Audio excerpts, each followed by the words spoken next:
Okay, greetings everyone. आशा करता हूँ आप सभी अच्छे होंगे। तो पिछले वीडियो में हमने कंप्लीट ट्यूटोरियल देखा था हार्डवेयर के ऊपर। उम्मीद है आप सभी को वीडियो पसंद आई होगी। अगर आपने वो वीडियो नहीं देखा है तो मैं ऊपर आई बटन पर और डिस्क्रिप्शन में लिंक दे दूंगा, वीडियो देख लीजिएगा। आज की वीडियो में हम यूनिट 2 से आगे बढ़ेंगे, पर आगे बढ़ने से पहले अगर आप मेरे चैनल पर पहली बार आए हैं तो चैनल को एक बार विजिट जरूर कीजिएगा, और सब्सक्राइब नहीं किया है तो सब्सक्राइब करके बेल आइकॉन को जरूर दबा दीजिएगा। तो चलिए वीडियो को शुरू करते हैं। तो वीडियो टाइटल के अकॉर्डिंग हम यूनिट 2 को आगे बढ़ाते हुए आज बेसिक कंप्यूटर ऑर्गेनाइजेशन को पढ़ेंगे। मैं आप सभी को बता दूं कि कंप्यूटर ऑर्गेनाइजेशन एंड आर्किटेक्चर जो है एक कंप्लीट सब्जेक्ट होता है, जो कि आप बड़े हायर लेवल के जब क्लासेस करेंगे, जैसे बीसीए, एमसीए या कंप्यूटर साइंस से रिलेटेड कोई भी सब्जेक्ट लेके, उसमें आपको ये पढ़ने मिलेगा। अब हम यहाँ कंप्लीट बुक को तो नहीं पढ़ पाएंगे, इसलिए इसका एक छोटा सा चैप्टर होता है बेसिक कंप्यूटर ऑर्गेनाइजेशन, जो हमारे बेसिक कंप्यूटर को समझने के लिए भी जरूरी होता है। तो इसी को हम आगे बढ़ेंगे, जिसमें आप देख सकते हैं कि बेसिक कंप्यूटर ऑर्गेनाइजेशन एक कंप्यूटर आर्किटेक्चर है जिसे जॉन वॉन न्यूमैन ने विकसित किया था। आधुनिक कंप्यूटर के विकास में इनका सार्वजनिक योगदान रहा है। ये आर्किटेक्चर जो है वो स्टोर्ड प्रोग्राम कंप्यूटर कॉन्सेप्ट पर आधारित है। इसमें प्रोग्राम पहले मेमोरी में स्टोर होंगे। सीपीयू मेमोरी से एक समय में एक इंस्ट्रक्शन लेगा, उसको एग्जीक्यूट करेगा। तो भले ही कई वर्षों से कंप्यूटर की परफॉर्मेंस, रिलायबिलिटी, कॉस्ट, इन सभी चीजों में चेंजेस आते गए हैं, लेकिन जॉन वॉन न्यूमैन के द्वारा बनाया गया ये स्टोर्ड प्रोग्राम कॉन्सेप्ट जो है ये नहीं बदल पाया है। कोई फर्क नहीं पड़ता कि हम किस कंप्यूटर के बारे में बात कर रहे हैं, वो कौन से जनरेशन के हैं, पर सभी कंप्यूटर सिस्टम रॉ डेटा को इनपुट लेगा, प्रोसेस करेगा और यूजर्स के लिए उपयोगी जानकारी में परिवर्तित करके उसको आउटपुट के रूप में देगा। ये काम करने के लिए 5 बेसिक ऑपरेशंस होते हैं, जिनको हम अभी देख रहे हैं, जिसमें से पहला होता है इनपुटिंग। कंप्यूटर सिस्टम में डेटा और इंस्ट्रक्शंस को दर्ज करने की प्रक्रिया इनपुटिंग कहलाती है। इसके बाद आता है स्टोरिंग। डेटा और इंस्ट्रक्शंस को सहेजना ताकि वे आवश्यकता के अनुसार प्रारंभिक या एडिशनल प्रोसेसिंग के लिए उपलब्ध हो सके, स्टोरिंग कहलाएगा। तो अगली प्रक्रिया जो आएगी वो होगी प्रोसेसिंग। उपयोगी जानकारी में परिवर्तित करने के लिए डेटा पर अर्थमेटिक ऑपरेशंस या लॉजिकल ऑपरेशंस की तुलना करना प्रोसेसिंग कहलाएगा। उसके बाद चौथा हो जाएगा आउटपुटिंग। यूजर्स के लिए उपयोगी जानकारी या परिणाम, मतलब कि मीनिंगफुल इंफॉर्मेशन और रिजल्ट बनाने की प्रक्रिया, जैसे कि एक प्रिंटेड रिपोर्ट या विजुअल डिस्प्ले, आउटपुटिंग कहलाएगा। और पांचवा जो ऑपरेशन होगा वो होगा कंट्रोलिंग। उपरोक्त सभी कार्य को करने के मैनर और सीक्वेंस को निर्देशित करना कंट्रोलिंग कहलाएगा। आगे हम सिस्टम मॉडल देखेंगे, जो कि internal architecture design of a computer बताएगा। तो आप ये जो फोटो देख रहे हैं ये इंटरनल आर्किटेक्चर है, एक कंप्यूटर के वर्क ऑफ फ्लो को दिखाने के लिए।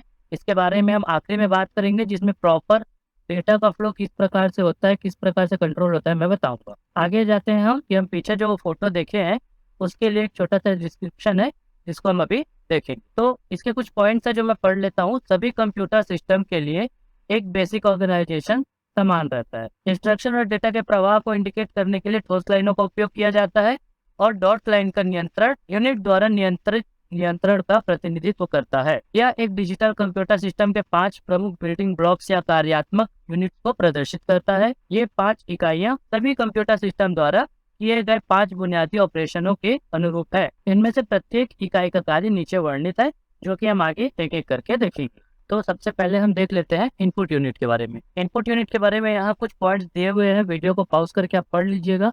मैं आपको संक्षेप में भी बता देता हूँ। तो संक्षेप में इनपुट यूनिट द्वारा निम्नलिखित कार्य किए जाते हैं। बाहरी दुनिया से निर्देश और डेटा की सूची को स्वीकार करेगा या पढ़ेगा। इन निर्देशों और डेटाओं को कंप्यूटर के एक्सेप्टेबल फॉर्म में परिवर्तित करता है, मतलब कि बाइनरी फॉर्म में वो कन्वर्ट कर देगा, क्योंकि हमारा कंप्यूटर बाइनरी नंबर 0 और 1 को ही समझता है। आगे की प्रक्रिया के लिए कंप्यूटर सिस्टम में परिवर्तित निर्देश और डेटा की आपूर्ति करता है।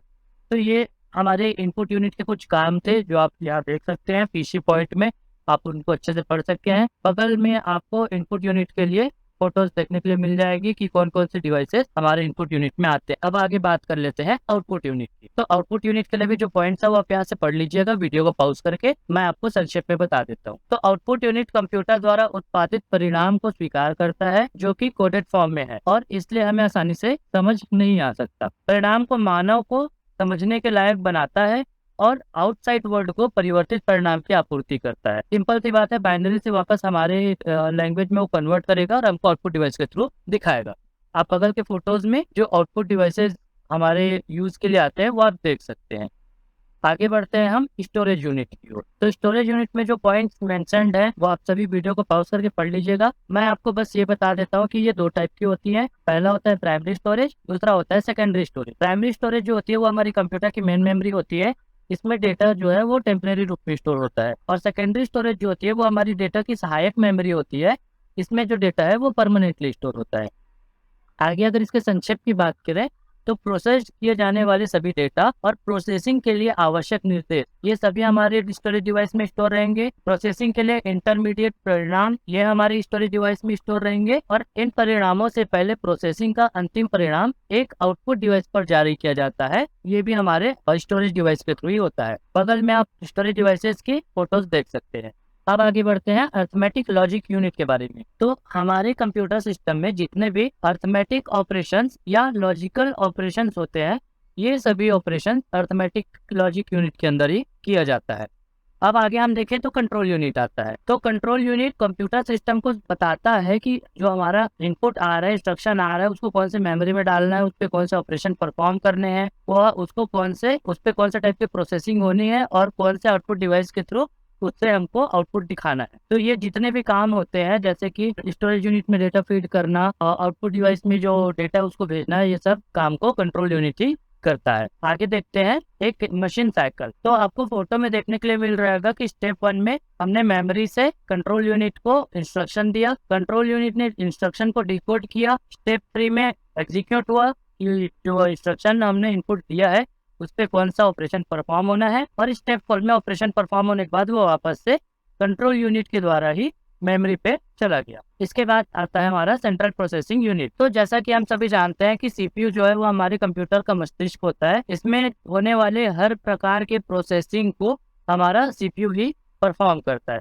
इसी के अंदर हमारा एएलयू का जो यूनिट होता है वो इसी के अंदर पाया जाता है और कंट्रोल यूनिट भी काइंड ऑफ इसी के अंदर ही होता है। इसीलिए जितने भी प्रकार के प्रोसेसिंग और जितने भी प्रकार के कार्य हमारे कंप्यूटर में होने हैं वो सीपीयू के माध्यम से ही होना है। तो ये थे हमारे 6 यूनिट जो हमारे कंप्यूटर सिस्टम में अवेलेबल होते हैं। इन्हीं 6 यूनिट की मदद से हमारा कोई भी ऑपरेशन परफॉर्म होता है। ये हमारे थ्योरेटिकल वर्जन थी जो हमने अभी पढ़ी। अब हम इसको एक छोटा सा प्रैक्टिकल टाइप का देखेंगे कि किस प्रकार ये डिजिटल फॉर्मेट में वर्क करता है। तो उसके लिए सबसे पहले हम कोई इंस्ट्रक्शन या रॉ डेटा देंगे जो हमारा इनपुट होगा। जाहिर सी बात है इसके लिए हमें एक इनपुट डिवाइस की जरूरत पड़ेगी जो हमारा इनपुट यूनिट लेगा। जैसे हम इनपुट यूनिट से कोई इंस्ट्रक्शन देते हैं तो इंस्ट्रक्शन देते ही वो सीधा हमारे सीपीयू के कंट्रोल यूनिट में चला जाता है। कंट्रोल यूनिट ये डिसाइड करता है कि हमारा जो इंस्ट्रक्शन है वो किस प्रकार की स्टोरेज डिवाइस में जाएगा। सबसे पहले वो प्राइमरी स्टोरेज में जाता है। प्राइमरी स्टोरेज में जाने के बाद अगर इंफॉर्मेशन परमानेंटली स्टोर करने लायक होता है तो वो सेकेंडरी स्टोरेज में जाता है, नहीं है तो वो प्राइमरी स्टोरेज में ही रह देता है। उसके बाद प्राइमरी स्टोरेज में जाने के बाद हम देखते हैं कि किस प्रकार का ऑपरेशन उसके साथ परफॉर्म होना है जो इंस्ट्रक्शन हमने दिया है। तो अर्थमेटिक लॉजिक यूनिट जो है उस ऑपरेशन को परफॉर्म करता है और उसके बाद वापस उसको मेमोरी में भेजता है। मेमोरी में वो वापस प्राइमरी मेमोरी या secondary memory according to their use वो पहुंच जाते हैं और उसके बाद फिर